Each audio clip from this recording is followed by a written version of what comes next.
Masih ingat Bowo Alpenlibe? Sempat viral dan dihujat karena main TikTok, ini kabarnya sekarang.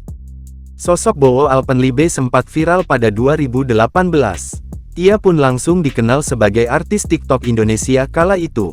Kepopulerannya di TikTok kala itu sempat menimbulkan pro dan kontra. Pemilik nama asli Prabowo Mondardo itu pun tak jarang mendapatkan hujatan lantaran aktif main TikTok. Video TikTok miliknya pun sampai viral hingga nama Bowo kala itu makin dikenal. Lantas bagaimana kabar Bowo Alpenlibe sekarang? Meskipun dulu kerap dihujat, nyatanya kehidupan Bowo telah berubah drastis. Penampilannya pun kini terlihat telah glow up. Bahkan, Bowo telah masuk ke dunia akting sebagai pemain film. Ia berkesempatan beradu akting bersama Atta Halilintar dan Al Ghazali di film 13 Haunted. Berkat kegigihannya berkarir di industri hiburan, Bowo pun dapat mewujudkan impiannya.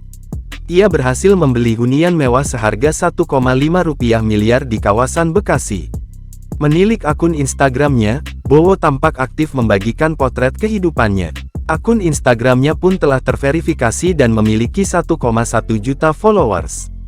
Bowo pun hingga kini masih aktif di akun TikToknya. Jika dulu Bowo kerap membuat konten sendiri, sekarang dalam kontennya Bowo kerap ditemani sang kekasih. Mereka pun tampak kompak dan romantis di setiap konten tersebut.